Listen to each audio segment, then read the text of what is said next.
Your Honor, we're live YouTube streaming.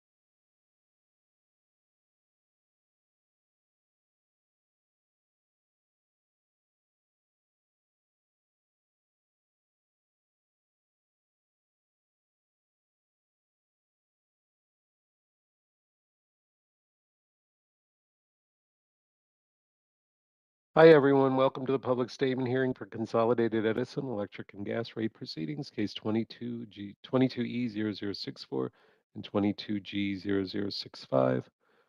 Your lines have been muted upon entry. We're waiting for the judge right now to come in and start the hearing. So just give us a little bit of time, and thank you for your patience.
Hi, everyone, and thank you for coming to this evening's public statement hearing. My name is Joseph. I'm waiting for our judges are working on some technical difficulties right now. They will be here shortly. You are currently in, this is for the folks who've called in because I know you can't see the screen, where this is the Consolidated Edison electric and gas rate proceedings case 22E0064 and 22G0065. Please note that attendee lines are muted upon entry, and our hearing will begin as soon as the judges are able to get back into the meeting here. And for any technical difficulties you may be having, you may call 1-800-342-3330. Thank you for your patience.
Hi, everyone. Again, the judges are coming in. They just confirmed that with me. They're just working on some technical difficulties. Welcome to the public statement hearing for Consolidated Edison electric and gas rate proceedings, case 22E0064 and 22G0065. All attendee lines are muted upon entry. Our hearing will begin at 5 p.m. Well, sorry about that. It will begin when the judges arrive. Come back into the meeting. And for any technical difficulties you may be having, please call 342-3330. Thank you.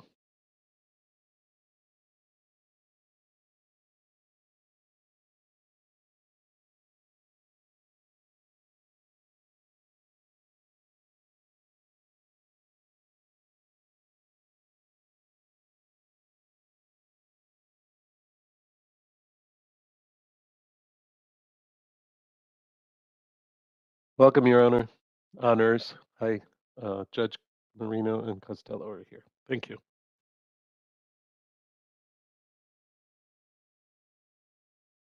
All right, Mr. White, can you hear me now?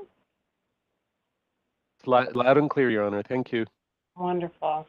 My apologies, everyone. We're having a little bit of technical difficulty on our end here. Okay, with that, Ms. Lainson, are you ready to go on the record? We're on the record. Thank you. I call cases 22E0064 and 22G0065, proceedings on the motion of the Commission as to the rates, charges, rules, and regulations of Consolidated Edison Company of New York, Inc. for electric and gas service. Good evening, everyone, and welcome. We are here today for the public statement hearing that was noticed on February 28, 2022. Consolidated Edison Company of New York, Inc., which I will refer to as Con Edison, filed amendments to its electric and gas tariff schedules on January 28, 2022, proposing to increase its annual electric and gas delivery revenues effective January 1, 2023. Con Edison proposes to increase its electric delivery revenues by approximately $1.2 billion, which is a approximately 17.6% increase in base delivery revenues, or an 11.2% increase in total revenues. It also proposes a natural gas delivery revenue increase of approximately $500 million, which translates to approximately 28.1% increase in base delivery revenues, or an 18.2% increase in total revenues. Under New York State law, the Public Service Commission, or Commission, must consider a utility's proposal and may adopt or reject it in whole or in part or modify it. We are holding this hearing so that you can provide your comments on these proposals for the Commission's consideration. My name is Ashley Moreno, and I am an administrative law judge for the Department of Public Service. With me today is Administrative Law Judge James Costello, also from the Department of Public Service, and together we are responsible for presiding over the hearings in these cases and for the development of a complete record in these proceedings.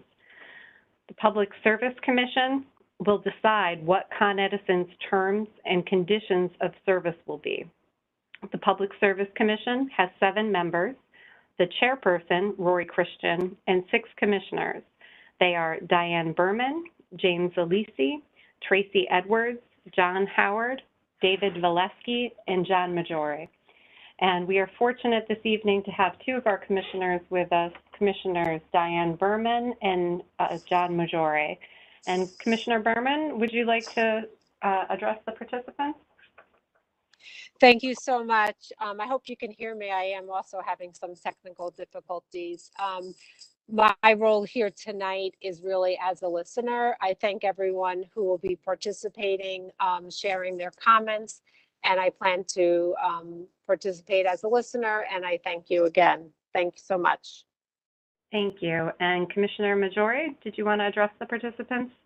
Thank you, Judge. I share the sentiments expressed by Commissioner Berman. I'm here to listen. I thank everybody who has turned out this afternoon to participate. I know Commissioner Berman and I find these comments to be extremely useful, and I'm prepared to sit back and listen to what you have to say. So thank you very much. Thank you. I'll now just address the process that we'll be following this evening.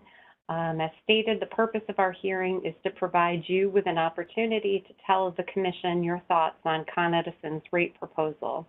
The statements that you make today will become part of the case record. We have a court reporter joining us who will prepare a transcript of the hearing, which will be included in the official record of these proceedings, so that your comment can be considered by the members of the Commission. When it's ready, the transcript will be available for view on the Department of Public Service website. This hearing is not an evidentiary hearing or a question and answer period, but really is a forum to hear your comments. In addition, this is not the only opportunity to comment on Con Edison's proposal. If you did not pre-register to speak at today's hearing, but you would like your views included in the record, there are a variety of other ways to comment that were listed in the public notice for today's event. You can do so by submitting comments on the department's website, by mail, email, or by phone. And we do have a slide up for those participants who are joining us electronically with that information. For those of you who are joining by phone, the Commission's website, the Department's website is www.dps.ny.gov, or you could send an email to the Secretary at secretary@dps.ny.gov. Regardless of how you provide comments on Con Edison's proposals, they will be given equal consideration. Comments may be submitted and will be considered throughout the pendency of these proceedings. If you have registered to make a statement, we ask that you please summarize lengthy written statements orally and submit the full written statement by email or mail. Because we do have a number of speakers who have registered this evening and we'd like to give everyone enough time, we'll ask that you try to stay within 4 minutes for your oral comments today. We do have some people who have registered and are participating electronically, and also those who have registered and are participating by phone. In either case, you should have only audio input from one device. Otherwise, you may experience problems with feedback. I will call the persons that have pre-registered one by one to speak. If someone is not available when I call them, I will continue on to the next person, and then at the end, I will come back to see whether those persons who were unavailable have joined us. For telephone participants, when I call out your name, I will ask that you hit *3 on your phone so that we can recognize you and unmute your line. It might take us just a moment to locate you and unmute the line, so please wait to begin your comment until you hear a beep or you're notified that your line has been unmuted before you begin to speak. If you have muted your own telephone, you'll also have to unmute your own line as well. For folks who have registered electronically, after I call your name, we will unmute your line. You should hear a tone and see that the microphone icon is no longer red. Please be reminded that if you're using a telephone for audio this evening and you've put it on mute, that you will have to unmute your own line as well. So we will start by calling on the members of the public who have registered to speak, and then we will move on to individuals who have registered to speak that are also parties to the proceedings. As parties, you have greater privileges and opportunities to build the record in these proceedings, and so consequently we'll ask that you summarize any lengthy comments and submit them in writing. Please speak slowly and clearly so that the court reporter can accurately capture your statement for the record. When your line is unmuted, please state your name, and if you're speaking on behalf of an organization, the name of the organization. Once we confirm that we can hear you, please proceed to make your comments. So with that, I will call our first speaker, Fabian Rogers. Hello, can you hear me? Yes, we can. Thank you. Okay, got you. Thank you for the time. My name is Fabian Rogers, and I'm actually one of the constituent advocates from Senator Brispolt's office in Senate District 25. I've just come to this virtual town hall to advocate on behalf of many constituents that reached out to our office about this matter.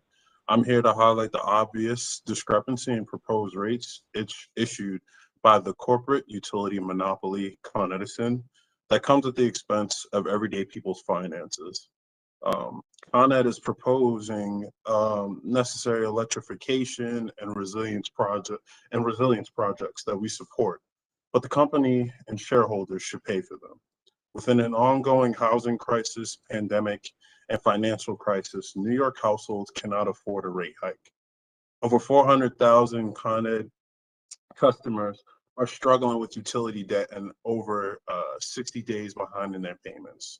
Since January alone, customers have received bills 2 and 3 times higher than previously mentioned, and that is before the rate hike. Con Ed is asking for a 17.6% increase in electricity delivery rates and a 28.1% increase for gas delivery rates. And this is on top of already high rates and unprecedented winter bill hikes. New Yorkers simply cannot afford that proposed increase. Con Ed's executives and shareholders reap massive returns while nearly 500,000 customers are unable to pay their bills. You know, essentially, one of Con Ed's primary goals is increasing profit and compensation for the executives and board. The required reductions in emissions required by New York's climate law, the CLCPA, cannot be achieved if Con Ed continues its business as usual. But simply put, there are many communities at hand, many underrepresented communities that are being heavily affected by the changes in place, just by the simple fact that Con Ed itself is a utility monopoly, a corporate enterprise that really has had no sanction to be able to stop egregious actions that have been done in the last 2 years or so, overall, just looking into things. And I think it's clear to understand that the pandemic wasn't something that folks were looking forward to or even saw coming. And the fact that there's been a clear disregard for that in regards to the rate hikes that folks have been feeling even before Con Ed proposals really sheds a light on the fact of a personal disregard towards the customers that in which Con Ed's supposed to serve. And it really puts into question the purposes of Con Ed and its executives moving forward. And I'd really like for it to be put into a sort of thought, not only to have a better sense of authority over utility monopolies such as Con Ed, but also thinking about redeveloping the idea of what public power can look like, because folks shouldn't have to struggle to get essential utilities, essential needs in order to be able to live, eat, breathe, and be able to serve their community, serve their family, or whatever have you. Folks shouldn't have to feel like they're paying more than a second rent just to get basic things that we all can agree upon that we need in terms of our basic needs and wants. And I feel like Con Ed is obviously taking clear advantage of that, but that shouldn't be the case for something as simple as electricity and gas energy. That's essential for every household, no matter if we're talking about a climate future, a green future.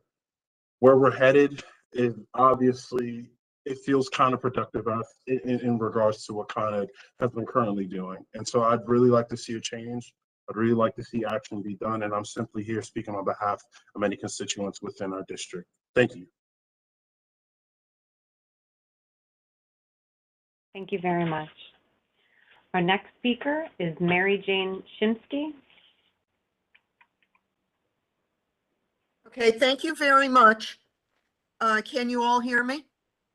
Yes, thank you. Okay, great. Okay. My name is Mary Jane Shinsky. I am speaking today in my capacity as an individual member of the Westchester County Board of Legislators.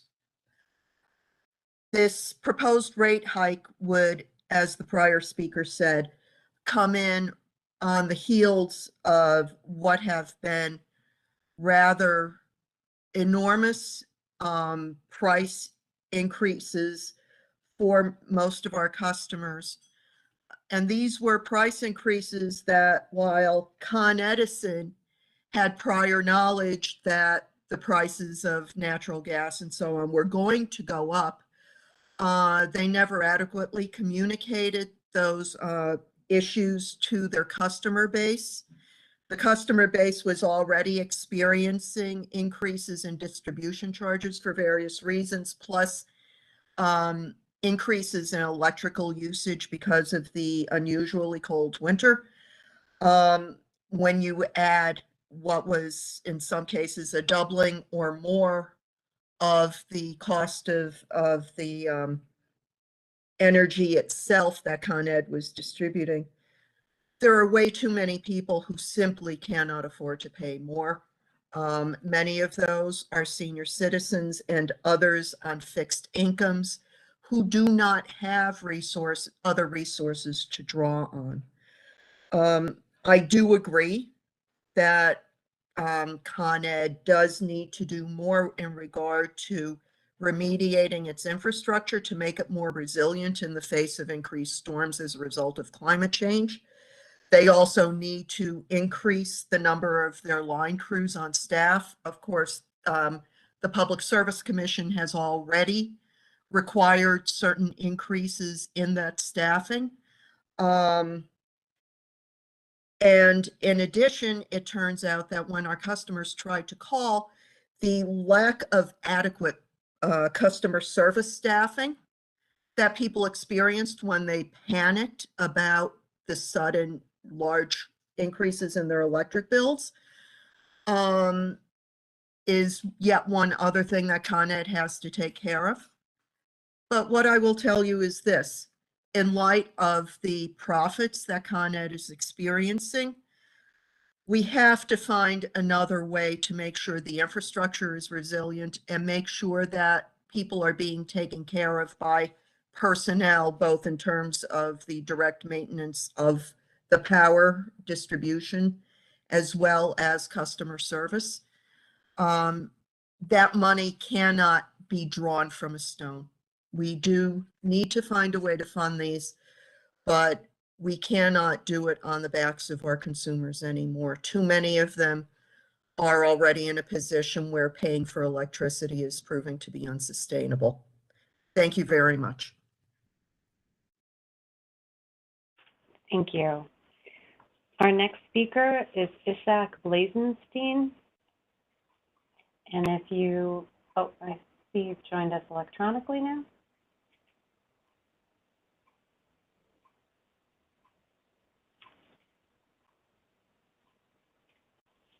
And Mr. White, if you could just unmute his line. Thank you. Sir, your line has been unmuted. Good evening. I'm a policy analyst and community liaison with Councilmember Julie One's office, representing Woodside, Sunnyside, Long Island City, Dutch Kills, and Astoria. Councilmember One calls on Governor Hochul and the PSC to reject Con Ed's rate hike request. Con Ed's proposed rate hike would further burden our constituents with unaffordable bills, already extremely high at this present time. This rate hike would extract money from ratepayers and sink into obsolete and immoral fossil fuel infrastructure. We should be dismantling liquefied natural gas infrastructure, not building more. We instead encourage Con Ed to produce a plan that is both sustainable for our environment and for New Yorkers' bank accounts. That is all. I would like to cede the remainder of my time. Thank you. Our next speaker is Diana Basco. And if you've called in, if you could please press *3 on your phone so that we can identify you and unmute your line. Diana Basco. Okay. Not seeing any raised hands, Your Honor. Thank you. We'll move on to Cynthia Russell. And if you've called in again, please press *3 on your phone. Cynthia Russell. Not seeing any raised hands, Your Honor. Thank you. Adrian Wilson. Again, if you've called in, if you could press *3.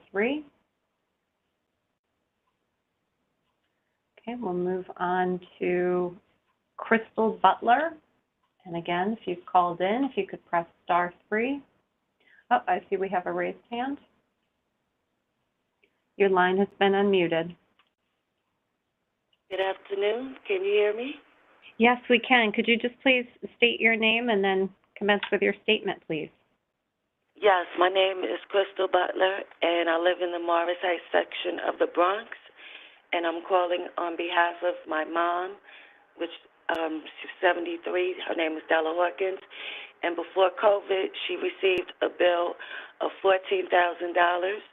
She had to endure many cutoffs. She had to choose between food, rent, medicine, or paying Con Ed. She's gone now, but they just sent a bill for $17,000. So I say no to Con Ed's proposed rate hike, and I thank WEAC, Environmental Justice Agency, for spreading this word on this matter and for this opportunity to have my voice heard on behalf of my fellow Bronxites. Thank you. Thank you very much.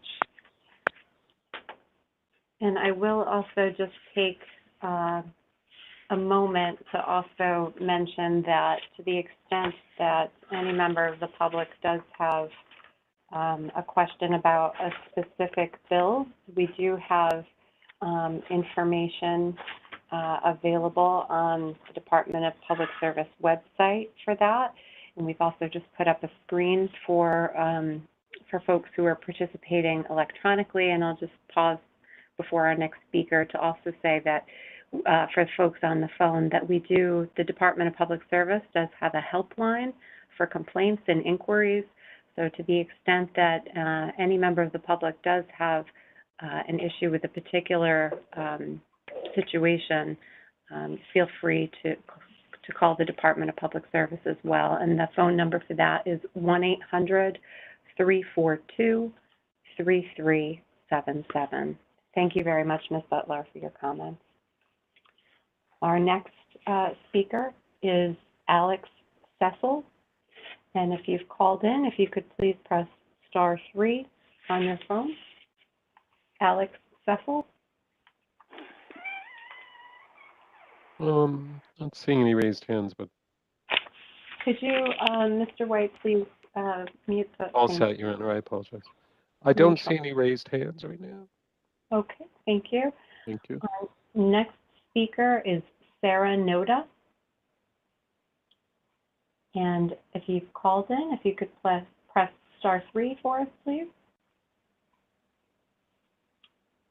Okay, I'm not seeing anyone. We'll move on to our next speaker, Jenny Vargas. And if you've called in, if you could press *3.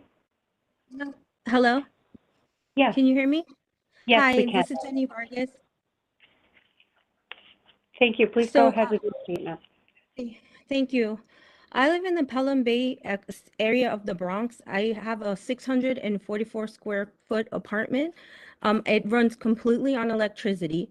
My December bill for Con Edison was $644.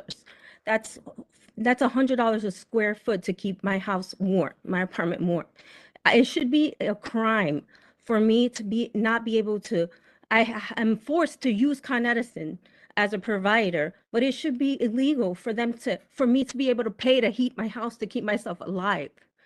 So I also had conversations with some of my neighbors that live in the building, and the gentleman beneath me sent me a copy of his bill for the same exact month, and his bill was $75 and my bill's $644. So something is not right. And I can't pay a $600 light bill. It's crazy.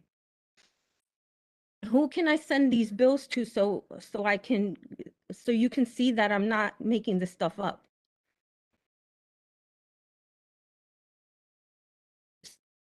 Hello?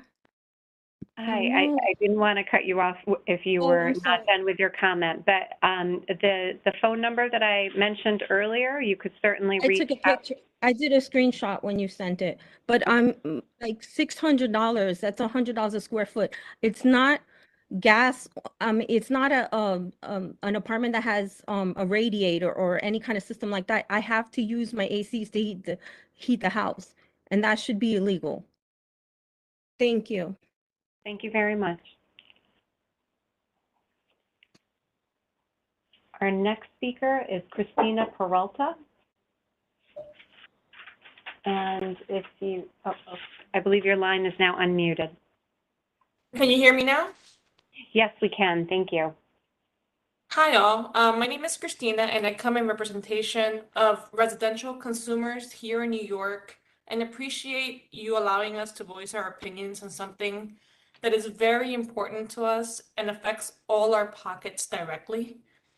Instead of seeking to increase delivery charges, Con Edison should be decreasing delivery charges and finding ways to decrease costs for households so we can get closer to par with the rest of the country.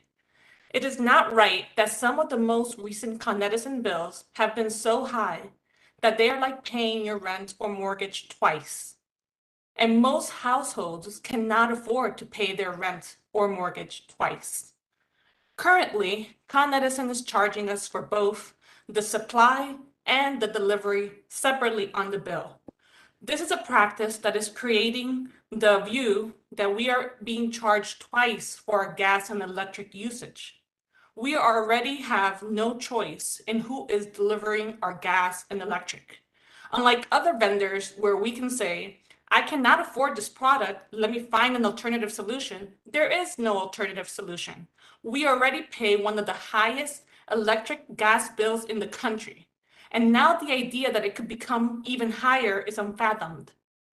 Con Edison should not be charging us supply in addition to the delivery charges we already have to pay. The supply cost should be a cost of doing business for Con Edison. The delivery charge should be all-inclusive and is already high enough to do so. No further increase is needed, but they need to adjust their billing structure to be fairer.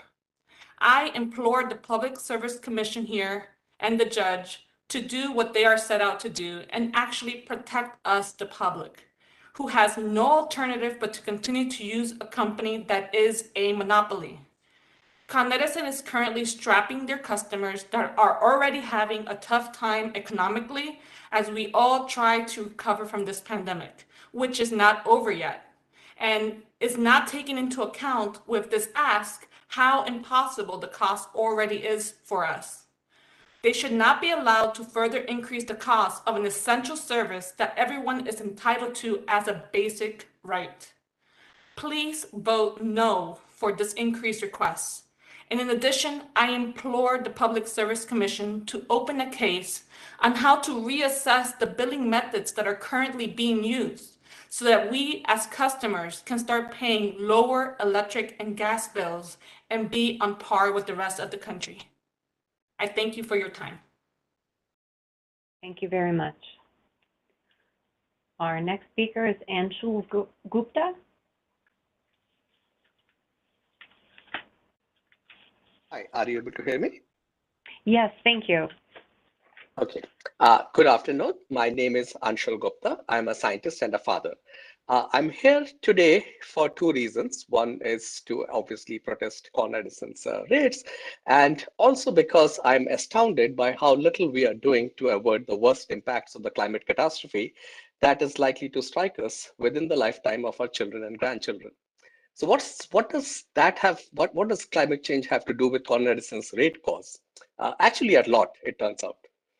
In fact, Con Edison's rate request is a textbook example of how gas utilities are exacerbating the climate crisis, are profiting from it, and are making us pay to harm our own children and their future.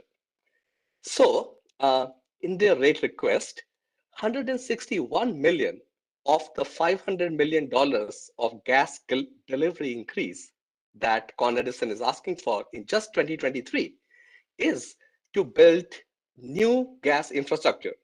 That's a third of the rate hike. And this at a time when virtually all scientists agree that humanity is doomed if we don't wind down fossil fuels rapidly. And Con Edison is aware because in the same rate case, they're also asking for tens of millions of dollars for accelerating the depreciation of some of their existing gas infrastructure by 5 years, because they anticipate that it will not be used for its entire useful life because gas use will and must decline. Okay, so they want to build more new gas infrastructure on our dime and then also depreciate it on our dime because it won't be used in the future. And why can they do this? Because the public service law allows them to pass both these costs onto the ratepayers. But this is not all. On the electric side, they're asking for hundreds of millions of dollars for climate mitigation and adaptation. Okay, so let's get this straight.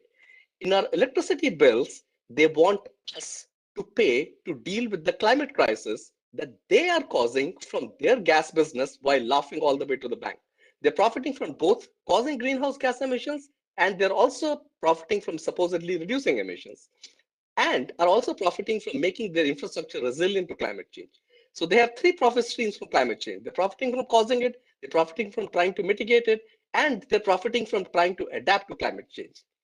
Con Edison has a 10% stake in the doomed and over-budgeted Mountain Valley pipeline. They said that they will divest from it, but they lied. They are still holding on to this disastrous project that has caused untold damage in Virginia and West Virginia and has more than 1,000 citations in those states for water quality and other violations. Con Edison is also helping build new compressor stations in New Jersey to triple the amount of gas, to triple the import of expensive fracked gas through Tennessee Valley Pipeline. And who's going to pay for these boondoggles? Us, because the Public Service Law allows for this. The Public Service Commission should not only deny Con Edison's rate increase, but New York also needs to reform its public service law, and so that we don't have to keep coming to these hearings on ludicrous price increase proposals. Thankfully, we have a gas transition and affordable energy bill in the legislature that will prevent utilities from passing the cost of subsidizing gas infrastructure onto ratepayers. And guess who's opposing it? As we speak, gas utility-backed groups and the ultra-corrupt American Petroleum Institute are running ads in New York State opposing a timely, just, and affordable gas transition that will save New Yorkers billions of dollars. So Con Edison should be required to bear the costs related to climate change mitigation and adaptation because fossil fuel companies like them are responsible for climate change. However, it's time that those who are investing in climate destruction, like Con Edison's executives and their shareholders, they must bear the cost of their poor choices and poor decisions, not the customers. The cost needs to come from their bottom line. We held tobacco companies responsible and made them pay for the damages that they caused. It's high time that we do the same with fossil fuel companies. At the very least, the ratepayers should not have to pay for a rate hike. And once again, I ask the Commission to deny Con Edison's rate increase. Thank you. Thank you very much. Our next speaker is Priscilla Ramirez.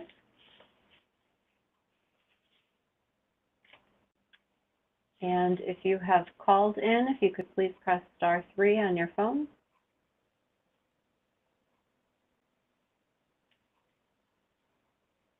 I'm not seeing a raised hand, Your Honor. Thank you. We'll move on to Ileana Rosario Urban. And again, if you've called in, if you could please press *3.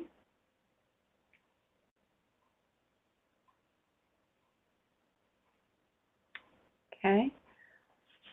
Our next speaker then will be Naomi Iwamoto. And your line has been unmuted. Hi there. Hi, my name is Naomi Iwamoto. I'm just a resident of Manhattan. I'm just calling to say that I really disagree with the rate hike and I'm opposed to it. Thank you.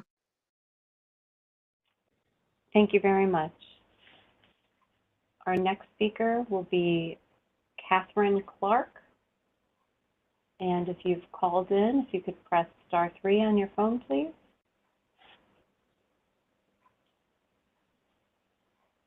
Okay. We'll move on to our next speaker then, Adam Cherko. And your line has been unmuted. Hello, can you hear me? We can now, yes, thanks. Hi, my name's Adam Cherko. I'm a resident of New Rochelle. I'm also a real estate agent, but I'm not necessarily speaking directly on behalf of the realtor organization. However, I have spoken to some of my clients who are Con Edison customers as well.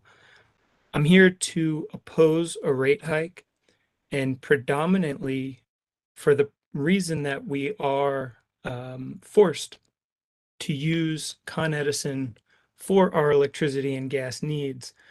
Obviously, there are other options as far as propane or other sources of fuels, but in order to have electricity, we must go through Con Ed, and we are already paying exorbitant fees for the delivery. Now, I, unlike some others that have spoken, do not necessarily have lots of data in front of me. However, I can say as an owner of a duplex building and one unit being vacant, I'm bearing the cost of 2 electricity and gas bills. And for a vacant unit, paying nearly $65 a month for the delivery of absolute minimal electricity and minimal gas use. Those are the delivery fees for the minimal gas use. And it's like one geotherm, right? I cannot understand for the life of me how the public is installing solar systems on their roofs that is helping Con Ed generate electricity. They are not allowed to continue to use power and power outages from their solar because the systems are turned off unless they have battery backups. And even there, I'm not sure that they're allowed to completely disconnect. Something needs to change. We need to have other options. And I am in a position to speak on the need to decrease these delivery fees from infrastructure that already exists and the use of the public bringing in alternative fuel sources, be that wind or solar. I feel very strongly about this, and I'm very happy to have found this forum. It was sort of a last minute thing, but I appreciate your time in listening. Thank you very much. Thank you. Our next speaker will be Lauren Christensen. And if you have called in, if you could please press *3. Okay. No raised hand, Your Honor. Okay. Lisa Harrison. Okay, your line is being unmuted. Hi. Thank you. Thank you. My name is Lisa Harrison. I live in Manhattan. And in line with New York's stated goal of electrifying buildings and replacing fossil fuel with clean renewable energy, in 2020, my co-op converted from oil-fueled steam heat to air source heat pumps. So therefore, our heat is now electric. Also in 2020, Con Ed raised their rates, largely to expand frack gas infrastructure. Then last month, our Con Ed bills skyrocketed and almost tripled due to volatility of the gas market, which Con Ed decided that we should pay for. The continual rising cost of electricity will make electrification of buildings impossible. Con Ed is now asking for yet another rate increase, including nearly $1 billion for frack gas pipeline and LNG expansion and new gas hookups, squeezing ratepayers for even more money to pay for their reckless, irresponsible behavior. We are in a self-inflicted climate emergency. Several years ago, my friends in Oregon had to evacuate their farm due to wildfires. They were lucky. They didn't lose the farm. They found places to leave their animals and had friends in Portland they could stay with. Another year, they took care of animals for other people who had to evacuate, and also had various children sleeping in their living room. So as the weather starts to get warmer, the stress mounts. What will fire season bring this year? But fire is not a season. Massive forest fires should not be an annual occurrence. Con Ed is responsible for this. What they're doing right now, pushing for more fracked gas devising false solutions that have nothing to do with addressing the devastating effects of climate breakdown and everything to do with how they can continue business as usual. We need to quickly phase out, not expand, fossil fuel. Con Ed has shown that it is not up to the task. We need to end the domination of our power system by investor-owned corporate monopolies whose only goal is to continue padding their profits. Con Ed has no solutions. They are the problem. We need our regulators to enforce state law and carry out the goals of the people of New York State. I ask that the Public Service Commission reject the Con Ed rate hike, reject all fossil fuel expansion, and work toward transitioning to public power. Thank you. Thank you very much. Our next speaker will be Jackson Gibbs. And if you have called in, if you could please press *3 on your phone. Hi, Your Honor. There is a Brianna Ellen Gibbs. I don't know if that is Jackson maybe calling in. Do you want me to unmute them, or? Well, That's the only Gibbs that I see. I did a search through the names, and the only Gibbs that I see is Brianna Ellis Gibbs. Well, if Jackson Gibbs has joined electronically, if you could raise your hand by pushing the raised hand icon. I don't see any raised hand. Okay, thank you. Sure. We'll go next to Melissa Hunka. And if you've called in, if you could press *3 on your phone. Okay.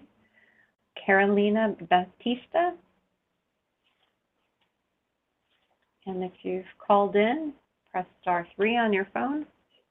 Carolina Batista. Okay. We'll go next to Kristen Gonzalez. And if you've called in, please press *3 on your phone.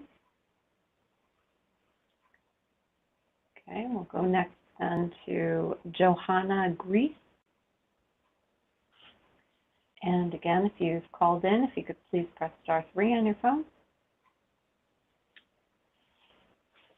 Aaron Carpenter. And again, if you could press *3 if you've called in. Okay. Elliot Figman. Your line has been unmuted. Thank you. My name is Elliot Figman. I live in New York City, and I'm the proud grandfather of two beautiful little children, both of whom are under the age of 5. When I look at my grandkids and I think about the climate catastrophe that we're living through, when I think of the devastation wrought by Hurricane Sandy and the countless other hurricanes, tornadoes, heat waves, and wildfires made more frequent and more intense by our heating of the planet. When I look at my grandkids, knowing that the world they'll be living in will be much diminished and much more dangerous as a result of our addiction to fossil fuels, I grow sad. I look at them, completely innocent little children who have done nothing to contribute to the climate crisis. And I think about my responsibility to them and to all the little kids all over the world, most of whom do not have the advantages that my grandkids have, and I grow sad. So here we are, faced with a decision about whether to grant a rate hike to Con Edison that would support projects that would extend our dependence on fossil fuels. Here we are with a choice, and that choice is no small one. Fundamentally, it is a choice between life and death on a grand scale. Are we going to give Con Ed the green light to keep us wed to fossil fuels for another few decades? Or are we going to do everything in our power to make them move off fossil fuels and to embrace a clean, renewable energy future? I am here to ask the Public Service Commission to choose life. I'm here to ask you to hold the faces of your kids and grandkids, if you have them, and the faces of little children from Brooklyn to Buffalo before you. And I'd ask you to imagine when they ask you, years from now, what did you do? How did you vote when you had the choice to either approve a rate hike that supported fossil fuel projects that you knew would deepen the climate crisis, or to insist that this giant monopoly utility do everything in its power to hasten the transition to renewable energy? I ask you to imagine how you will answer them and how you will feel if you decide now to give Con Ed what it is asking for, which is nothing less than a green light to continue blithely down the path toward more destruction, more ruined lives for our kids and grandkids. The choice is yours. Will you continue to serve the interests of Con Ed, or will you at last, and at a critical juncture, choose to protect the health, safety, and lives of the public? I hope and pray you will choose the latter. Please choose life. Please reject Con Edison's proposal. Thank you. Thank you very much. Our next speaker will be Kim Frazek.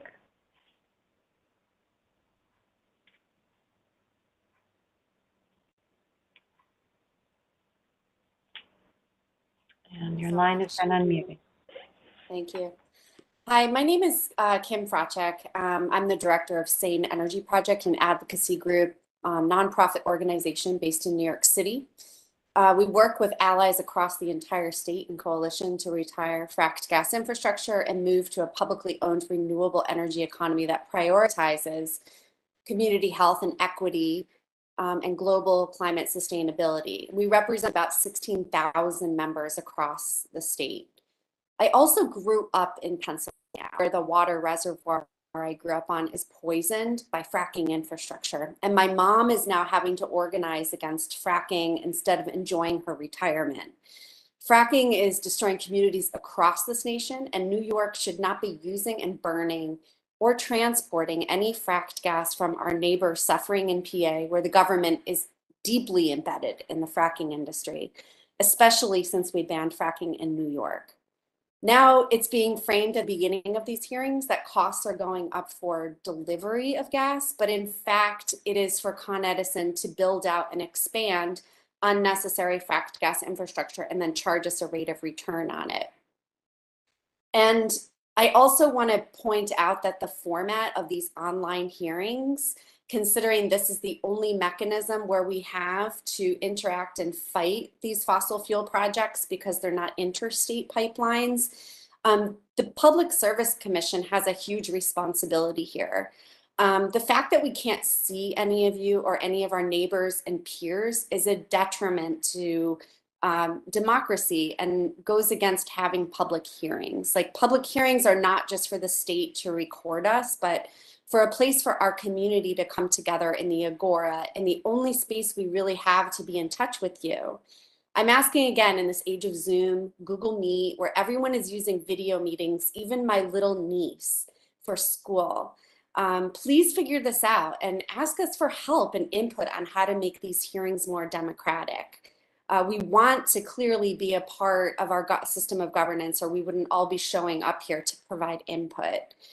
Given that Con Edison customers are in deep debt because of the pandemic, and since this outrageous spikes in cost seen in the last 2 months, my bill last month was $1,000 for my loft apartment in Brooklyn. It's out of control that Con Ed would ask for over $2 billion more dollars from us, considering the majority of this is for fracked gas expansion. $70.4 million for an LNG facility in Astoria, which should be retired, not rebuilt. $220 million to expand a fracked gas pipeline from the Bronx to Westchester that should be retired, not expanded. $73 million for from our dollars to expand a transmission line in Queens that should be retired, not expanded. 11 million of our dollars for the Cortland fracked gas gate station near Peekskill, an environmental justice community already exhausted from their work fighting the Spectra Enbridge, quote unquote, Algonquin pipeline that doesn't even serve the local area. Those communities are begging those in agency powers to retire the Indian Point nuclear power plant safely rather than allowing a company to cut corners with no local nuclear waste. And now they have to fight another fracked gas facility. $30 million for Newtown Creek metering station. This is already a designated federal Superfund site. Retire the fracked gas on the creek. Don't let the utility companies be the gateway to the fossil fuel industry. And then they want a 10% rate of return on all this. And their CEO, Tim Cawley, is bringing in $7.5 million last year while we're all in debt. This is outrageous.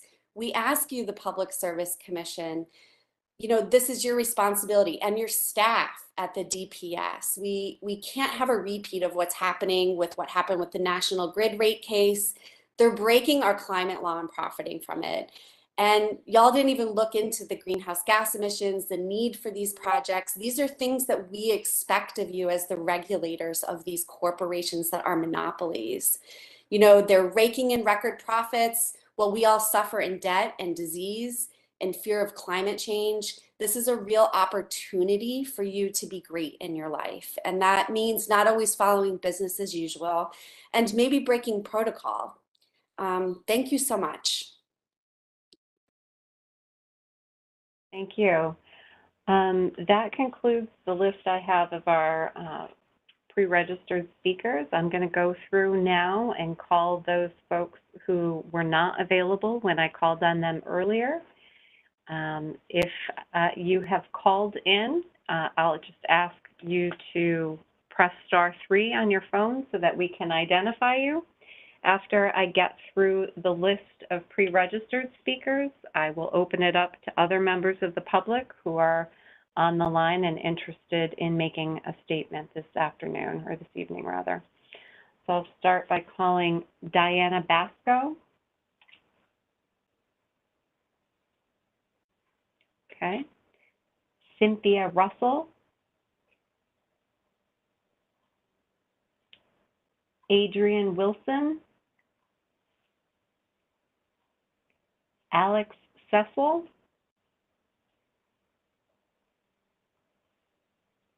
Sarah Noda. Priscilla Ramirez.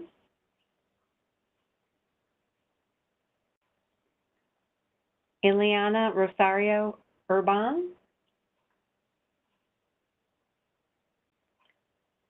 Catherine Clark. Lauren Christensen.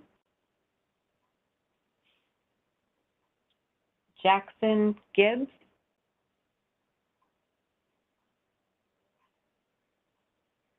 Melissa Hunka. Carolina Batista. Kristen Gonzalez. We do have one raised hand, but I don't know if it's one of the people you called upon and they're using someone else. Oh, they've lowered it. Johanna Grace, or Grease. Aaron Carpenter. Okay. So if you could now proceed to the next slide. I'll just open it up for any member of the public who is participating this evening. If you would like to make a statement and you've not pre-registered, please feel free, if you're joining electronically, to use the raised hand function. And if you are calling in this evening, press *3 on your phone. That will allow us to identify you and unmute your line. We have a raised hand. We'll start with Jeannie Bergman. Hi, I registered, but I guess it didn't go through. Thank you for this opportunity to present my views to the commission, or at least to two of the commissioners. My name is Jean Bergman. I'm a Con Ed customer a member of the Sane Energy Project, a party to this rate case, and the parent of two teenagers who have no future. I have listened to much of the testimony at previous hearings this week, and it is clear New Yorkers across the political spectrum, from democratic socialists to people who think Democrats are Stalinists, are overwhelmingly opposed to this rate increase. They oppose it because the rates are already so high, because almost 500,000 Con Ed customers are in debt, because Con Ed wants to expand unnecessary, climate and health destroying gas infrastructure that disproportionately harms disadvantaged communities and Black and brown New Yorkers, because the money from the rate increases would go into the swollen coffers of executives and shareholders, and because the company's products and its services are just so awful that Con Ed couldn't stay in business if it wasn't protected by state law and agencies. So I urge the Commission to listen to the public you are charged with serving and oppose these rate hikes and the gas projects that Con Ed is proposing. Incidentally, I think many of the electricity projects are necessary and valuable, but should not be paid from increased rates. In addition, the PSC must go much farther than simply blocking this rate hike and the associated poisoned air. It must recognize that regulated, investor-owned, fossil fuel-driven utilities are obsolete and that a new model is desperately needed. Such a model would recognize that a habitable planet is a non-negotiable priority, that heat and power are basic rights and needs which should not be exploited for profit, and that technology has developed considerably since the 1920s, and energy generation and distribution systems should reflect that. Fossil fuel energy is on the way out. The industry knows it, and it is fighting for its life at the cost of ours. The real question is, can we transition to clean, renewable, publicly owned utilities before it's too late? We have the technology. The problem is greed and a lack of political will. Like all corporations, investor-owned utilities have a primary obligation to increase profits for their shareholders. And not incidentally, Con Ed's highly salaried executives receive most of their compensation in the form of company stock. So when they act to raise the rate of the return on equity, they're acting to actually trigger higher stock prices for themselves down the line, and also higher dividends. The role of the public service commissions, of which this is one, was established in the early 20th century through the so-called regulatory compact, a principle of granting a utility a competition-free territory in exchange for agreeing to negotiated constraints on rate setting and business investments. But we know that, whatever the intention, regulation now is largely a process of rubber stamping the avaricious expansionism of the energy companies, a condition called regulatory capture. We know that utility executives and regulators and financiers are all waltzing together through a lucrative revolving door, and that regulatory processes are largely detached from government policymaking and from voter and customer needs. Con Ed, with its guarantee risk-free rate of return and its competition-free business environment, is plundering the limited financial resources of its customers to build fossil fuel infrastructure because that is the only way it can increase its rate base and therefore its profits. This is called a perverse incentive. Con Ed doesn't make more money by reducing emissions or increasing efficiency. Rather, its execs and shareholders get richer by increasing the fossil fuel combustion that is destroying the earth. That has to stop. The PSC must act to block the expansion and life extension of fossil fuel infrastructure and facilities and the associated rate hikes that Con Ed is seeking.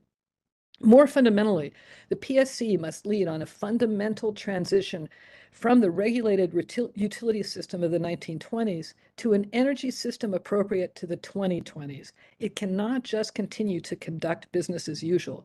It must identify and implement strategies for decarbonization and beneficial electrification.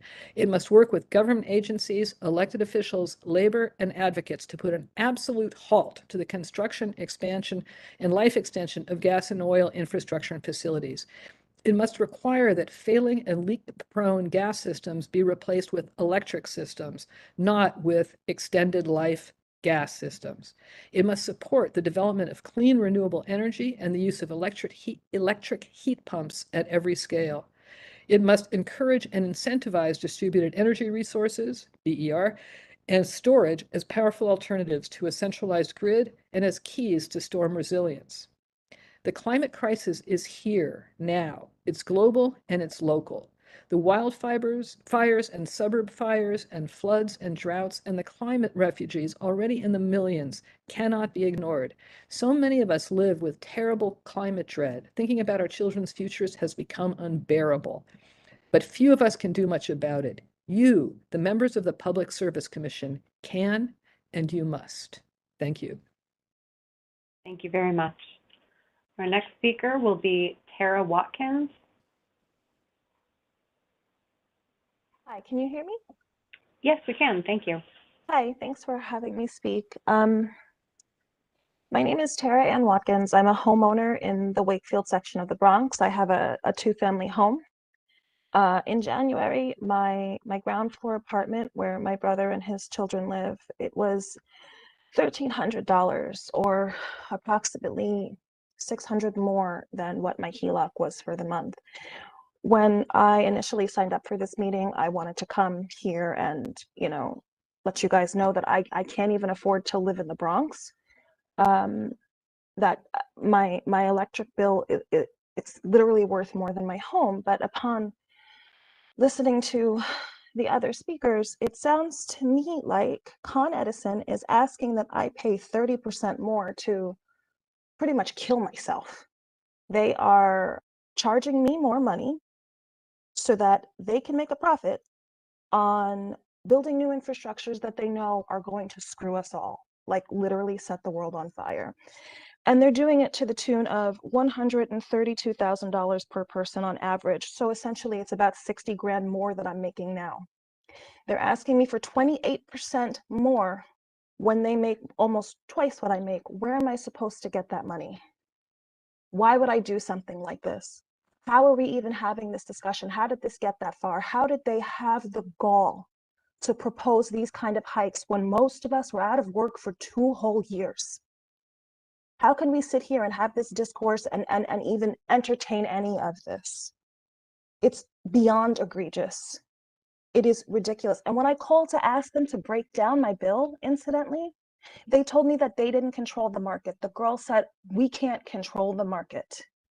Meanwhile, it's not even the cost of gas that went up. $460 for this month's delivery charge. I will go get the gas myself if you need me to. I can take an Uber to wherever the gas is and pick it up myself. For $460? Are you kidding me? Are you kidding me? To fund things that, let's be honest, they're going to screw it up. They are going to mess it up because they do not have any incentives to perform better. Every summer we have blackouts and brownouts. All the times there's all kinds of this and that outages. It is insane. Nobody is holding them accountable. Nobody is doing anything. Just do a quick Google search while I'm here ranting. Look at their salaries. And for what? For what exactly? To literally tell me, oh, well, I don't know what to tell you. We cannot allow these hikes. I don't, it's not just that it's unfair. I don't have it. You can go ahead and increase these things. None of us have this money. All you're doing is dumping New Yorkers into collections. That's it. All I'm going to do is shuck and jive and go back and forth and realign all the little payment plans because I don't have that money. I literally don't. I do not have the money to store the insulin. I do not have the money to cook the food. I have no money for that. I don't even know what I'm going to do with my bill as is, and you want more from me? Please, I don't know what it is you need to do, but you need to talk to somebody. You need to put the stop to this right now. We don't have it. Thank you. Thank you very much. Our next speaker will be Sam Pierazzolo. Hello. Hello, we can hear you now. Okay, I'm just not sure if there was any video that I can see you or you can see me or anything like that. Nope, this is audio only, sir. All right, my name is Sam Pierazzolo, and I am a ratepayer, and I represent people, I'd like to say, here on Staten Island, but all through out New York City. And I just want to go on the record as saying to, what these rate increases are about. Con Edison is asking for an 11.2% rate increase in electricity, and they're asking for an 18.2% increase in gas.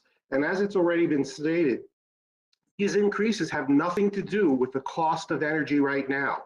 These increases are strictly for the delivery charges. That's what these increases are for. Right now, Con Edison does not generate any electricity. They do not produce any gas. And what they want to use this money for is for green initiatives. Con Edison wants to resupply their fleet with electric vehicles.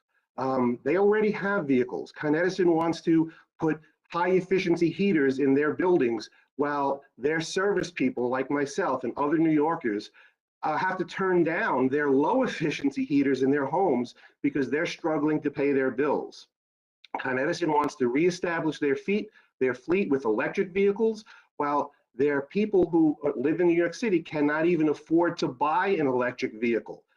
You know, this money is not even going to Con Edison workers. Con Edison has union contracts that are locked up till about 2024.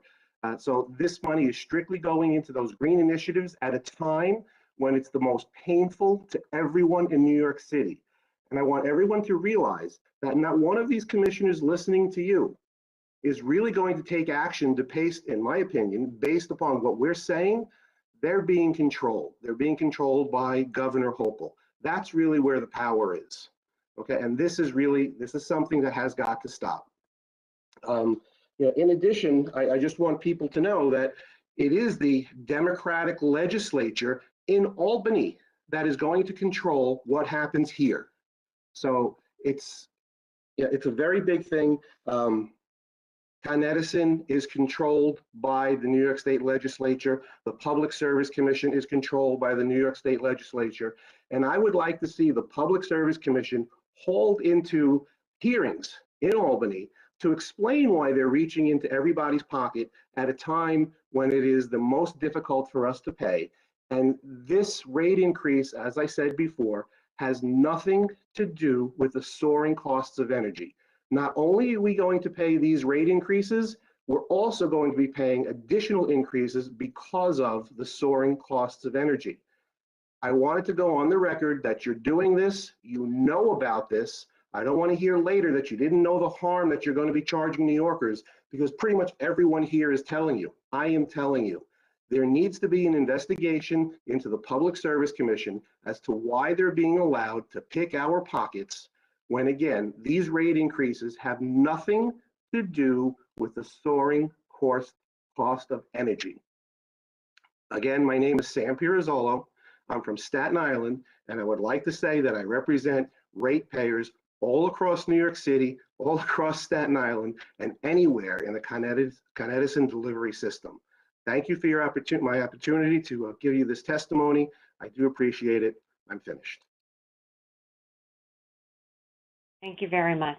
Our next speaker will be Carrie Brookman. Hey. Hello, we can hear you now. Oh, can you hear me? Yes. Oh, okay, sorry.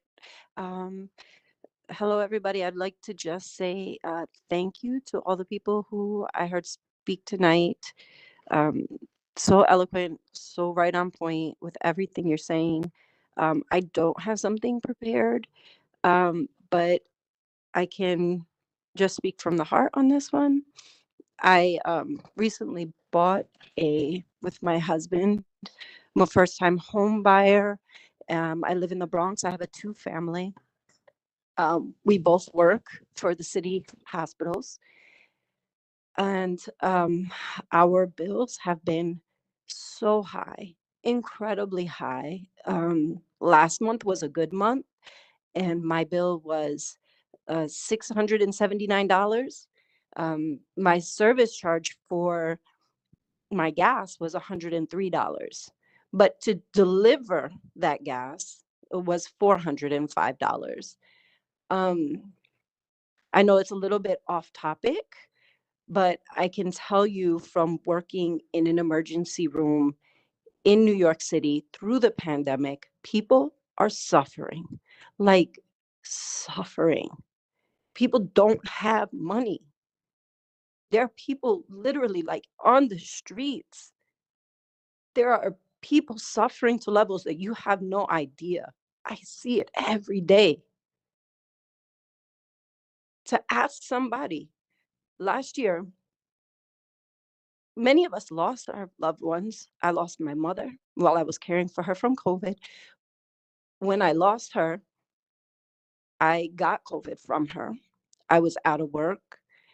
I suffered for many months. That whole time, I was getting $800 and $900 bills every single month.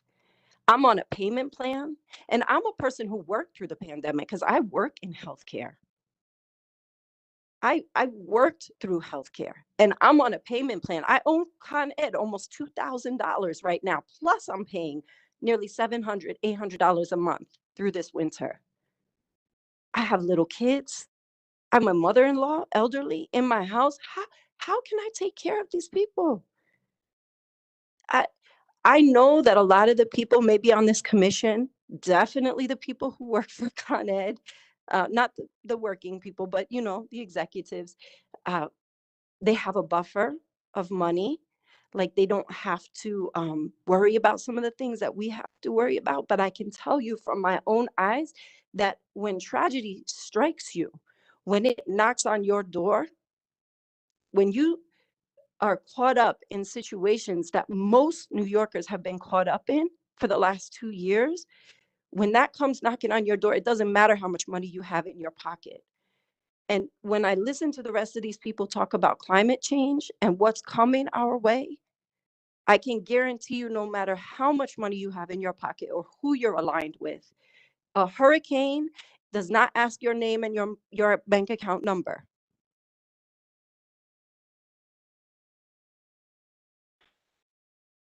I really oppose this hike, but I just really please ask that you think about, as many people said, our kids, our children's future, the people who are suffering here today. We all endured a lot these last 2 years, and it is difficult. When I tell you it's difficult, the things that we've seen in these hospitals, and then now to go home, and I'm working overtime. Right now, I'm at my job working overtime. I'm on my break, literally, so I can have this meeting so that I can pay those bills. When I go home and I get my Con Ed bill in the mail, or I look online, it is so disheartening. It is so hard. How am I going to pay this? And I'm sorry to go off for so long, but this is real life. We don't have buffers. Sometimes this bill means, what am I going to feed my child, or am I going to keep my child warm? Anyway, thank you for listening. And again, thank you everybody who had so many brilliant things to say. Thank you very much for your comments. Okay, I'll just open it up one more time. We have gone through the list of folks who have pre-registered to speak this evening, and none of them were available when I called on them. I see we have a few more people who have raised their hands, and I'll just state again that if you've joined us electronically and you would like to make a statement this evening, please use the raise hand function. If you've called in and you would like to make a statement, please press *3 on your phone. Our next speaker will be Johanna Grease.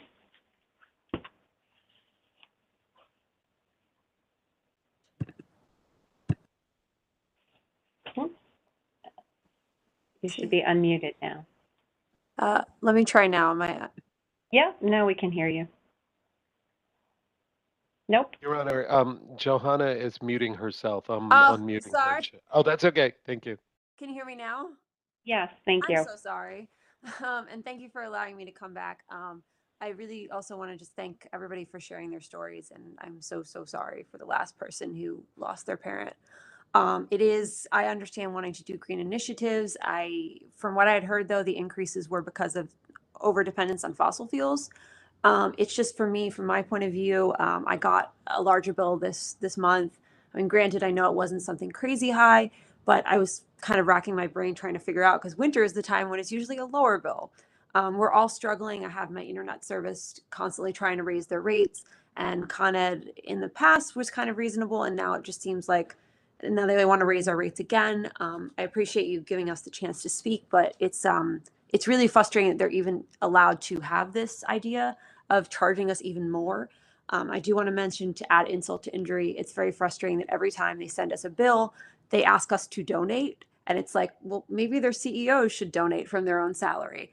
It's kind of ridiculous. They're basically just getting to do whatever they want because they have a monopoly. And it's really something that our representatives, anyone who's listening, really needs to step up and just tell them, no, you can't do this, because there's all kinds of things going on, like the pipelines they're trying to put in. It's just not, like everybody else had said already, probably more eloquent than me. A lot of us are struggling. I'm an actor who's on Medicaid. I don't make a lot of money. And it's also, like I said, I expect in the winter to be paying less. So it's very disappointing. I'm really scared to see what happens in the summer. You can't just say to people, oh, the market's blah, blah, blah, and make up stuff. Just say things like that and just expect people to be okay with it. It's money that I could use to more groceries. It's money that I could use to more acting classes that's being taken away, and I'm going to have to now rebudget. And it makes it even harder for a lot of us. And as someone else said before me, there are people right now just, who don't have homes or are living on the street, and you're just Con Ed is just making it harder for everybody else. I would implore that you say no to these rate hikes. Again, the fact that they even were able to do any is ridiculous and insane. And I think that they should not be able to do it again, because people are already struggling a lot, especially people with families. I mean, the fact that the person before me is at work right now and she's taking the time out to talk to you should really be enough to just know that this is not okay. There's got to be other ways to help with green initiatives, to take some money from CEOs' salaries or something. But it's just frustrating that, again, since they have a monopoly, they can do whatever they want. And I would just like to, as a Brooklyn resident who loves living here and would like to continue living here, and who's on Medicaid and rent stabilized because I couldn't afford to live here otherwise, I'd like to continue living here. And it's very frustrating to see that the reward we're getting is increased rate hikes. So I hope that the people listening again will just consider that, and please, please, please say no. That's all I have to say, though. So thank you so much for your time. Thank you very much. Thank you. Our next speaker is listed as Martin. And if I could, your line has been unmuted. If I could ask you to please state and spell your first and last name, please. Good evening, everyone. My first name is Malton, and my last name is Wenyu. And could you just please, I'm sorry to interrupt you. Could you please spell that for our court reporter, please? Okay, Malton spelled M-A-U-T-O-N, and Wenyu spelled W-H-E-N-U. Thank you very much. Oh, you're Please welcome. proceed. Thanks for this opportunity to lay out grievances, and just I see it as a venting avenue for me, because it's been really challenging. First and foremost, I'm a civil servant myself, and I know how things are at the moment. I'm a new homeowner too. I own a two-family with my wife, which we bought last year, and getting this Con Edison bills in the past few months have been really, it's been really hard on us, because my wife is a social worker, and we both try to make the world better in a little bit, and we get in this. It's like you have to choose between paying the bills or putting food on the table, and then we have a newborn. We're expecting a newborn, and things are really, really tough. I'm like, when the bills come in, I'm like, what's really going on? Because myself, I'm an energy professional, so I've done a lot of retrofitting within my house. I try to use LED lamp fixtures, use a smart thermostat and whatnot. So I tried to do some air sealing here and there just to make sure the house is airtight. And then I'm still getting slapped with these bills. It's, as many speakers have spoken, it's not the best at this point in time. It's not like we're getting any raises in our salaries, and we're not getting any raises, and we all know how inflation is at the moment and how prices are skyrocketing. So And right now, a lot of us we're really hurting. Like we've just been we're trying to come out of COVID. I had it myself, and I'm a long COVID hauler, and it just feels very, very painful. It's very painful. Like, is this what we get for being New Yorkers? I'm getting to the point where I'm being pushed to move out because I really cannot afford this city anymore. And it's like I have nothing left. Everything goes towards the bills. And now when my newborn comes, would I have to choose towards paying my Con Edison, my energy bills, or putting food on the table for my newborn? So as those that have spoken before me, as they have said, I'll just reiterate that Con Edison should have a second thought about this, and our state legislators too should have a rethink about it, and the Public Service Commission, they should just look at the plight of the people. A lot of people are suffering, and this wouldn't be fairness, and this is not justice. It's not justice in any way. Thank you very much. Thank you very much. Our next speaker is a call-in user, and if your line has been unmuted, if you could please give us your first and last name and the spelling, please. Hello? Hello. Can you hear me? Yes, now we can. Thank you. Okay. My first name is Miriam, Myriam. My last name is Keita, Keita. I'm a resident of Brooklyn, and I disagree with the proposal that we're being told about today in reference to the increase of rates with Con Edison. Not only do I disagree, I actually feel that Con Edison needs to be evaluated. Because currently, many of us, including myself, are already paying high bills that is forcing us to try to find, I don't know, what means of paying these bills. For my particular situation, I've moved into a affordable housing back in February of 2020 of last year, and I moved in the apartment in mid-February. And when March came around, I received a bill stating that I owe $300 and something. I think it was at $340. And immediately I contacted Con Ed and I said, how could I possibly owe so much when I've only been in the apartment like just half of the month? And not only that, I understand my heat is electric, but I don't use it often. It's just me and my small child who's 6 years old. So whoever the customer service representative mentioned to me that the bill was correct. I have a smart meter. This is correct. And I said, no, something has to be done. I reached out to a friend of mine who used to work for National Grid. He's a electrical engineer who also left New York because New York is too expensive.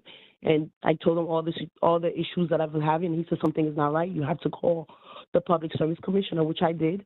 I reached out to them, and they did send someone to come check the meters, just to find out that there was a switch in the meters. My meter was switched with an empty apartment, which I still don't even understand how an empty apartment has a $360 or whatever bill. And then to my finding, they then told me that, in fact, I don't owe $360 or whatever that bill was. What I actually owe is almost $600 for just me who just moved in on the 14th of February. But for that month of February, that's how much I owe. And somehow the following month, I owe $180. And no one can explain to me why there's such a big difference when in February I barely had anything in the apartment.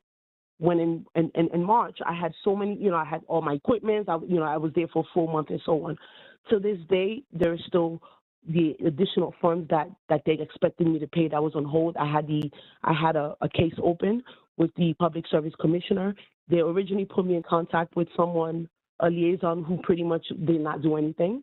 And the Public Service Commissioner recently, besides the fact that the rate went up really high again this past during this winter time. I happened to get lucky that my bill was only $500, and I believe that is really due to the fact that when I noticed that I had the issue last year, I immediately tried to find a new supplier, and then a new supplier for my like a fixed rate. And I have neighbors who I have a 2-bedroom, 1-bedroom. They own $700 and $800 and $900, and this is an affordable apartment where you have a max income that you're supposed to have. And right now, I owe about $1,500 to Con Edison, which is way more than my rent. The commissioner decided that in February of this year that they closed out my case because of the fact that what they realized is that everyone else paid the same amount in the building, so therefore it's okay. And I think that's a huge problem. Just because others are not, maybe they don't have the energy or they don't have the time to complain about the same issue that I'm having, it doesn't mean just because they're having high bills that means that this is the solution is that I owe that bill and I must pay. And it have gotten to a point where I literally, my son doesn't sleep in his room, he sleeps in my room, and we barely sometimes even have the heat on for an hour at any given night, even when it's 23 degrees outside. But somehow the bill still comes out extremely high. It's to the point that every day, religiously, I get up when I leave the building, I check my meter in the morning, at night, all time of the day. It have come to a point where I'm thinking the next consideration is to maybe shut off all the power outage altogether, except maybe for the fridge when I'm not in the building and when I'm not around, just to see if it will make a difference. So I'm already dealing with all of this, and there's many other people in the building, unfortunately, others that even have more kids than me that are having the same issue. Some don't speak English, and they have the same issue. They don't know who to reach out to. We're already paying so much and such small income. We don't have any raise or any of that thing. So to propose an increase when things are already really bad, I think it's unacceptable. It's unacceptable. And I believe that the Public Service Commissioner needs to also do more. Because to simply send me a letter stating that because other people are paying high, similar pricing, so therefore what they're saying that I owe is what I owe is ridiculous. I lived in another state, in a different state before, and I didn't have to pay that much, and I had electric heating. I didn't have to pay that much. But unfortunately, I work for the city. I can't move, and I like the job that I do, and I would love to not have to leave New York. But at the same time, I'm stuck. And so what I'm just pretty much proposing, like everybody else, is that there should be no increase. If anything, they should be reevaluated and reconsider everything else as well. And one important thing as well is that I would like to say, I don't know what the regulations are in reference to the building owners and how they go, because I was told by a Con Ed employee that they're not the one that, I guess, regulate this whole meter situation. The building people just put their meter themselves and they just come in charge. But it's crazy that I have to go to extent just to find out that the meters are all switched up. And I'm almost sure I'm not the only one. Unfortunately, the other people don't have the guts to reach out, or they're too tired to reach out to realize that their meter is probably switched as well. And that's a big issue. If that's not how are you charging me and you don't even regulate with the buildings to make sure that you're charging the right person? So that's pretty much what I have to say. And I just hope that something is being done about this, because it's a big struggle. That's pretty much all I have to say today. Thank you. Thank you very much. And I'll just put up once more, if we could please advance to the last slide. I know that we've heard from a few folks this evening who have had problems with their specific bill or situation. And I just want to reiterate that you are more than welcome to reach out to the Department of Public Service, Consumer Affairs Office, Consumer Services Office, I apologize. And there's a helpline. There's a slide up right now for those folks who have joined us electronically. And for those of you who are on the phone, there is a helpline that is 1-800-342-3377. And there's also additional information on the Department of Public Service website, which is www.dps.ny.gov. And I believe we have reached the end of all of the folks I see with raised hands to speak, but I'll open it up just one more time as well. For any folks who are joining us electronically, if you would like to make a statement this evening, you can use the raise hand function. And if you have joined us by phone and would like to make a statement, you can press *3 on your phone, and that will allow us to recognize you so that you may make your statement. And I am not seeing any new raised hands. So, Neither am I, Your Honor. okay, thank you, Mr. White. So with that, I'll just take a moment to remind members of the public that you may still submit public comments in these proceedings by the other means that were described earlier. And if I could ask, please, could we advance the slide once more so that the information is available? Thank you. Described earlier, and is also the information about how to comment is in the notice of the public statement hearing that was issued on February 28th, 2022. For those folks who are joining us electronically, on the screen before you, there's contact information about how to make additional comments in the case. And for those of you on the phone, you can do so by email at secretary@dps.ny.gov. You may make a comment by phone by calling 1-800-335-2120, or you can also visit the Department of Public Service website at www.dps.ny.gov, and you may submit a comment directly into the case file for cases number 22E0064 for the electric case and 22G0065 for the gas case. So with that, Judge Costello and I want to thank you very much for all of your comments and statements this evening, for your participation and attention. We also want to thank the commissioners for being present, as well as our Consumer Services Office for administering the session, and our court reporter. So with that, I wish you all a very lovely evening, and our hearing is concluded. Thank you. Thank you, everybody.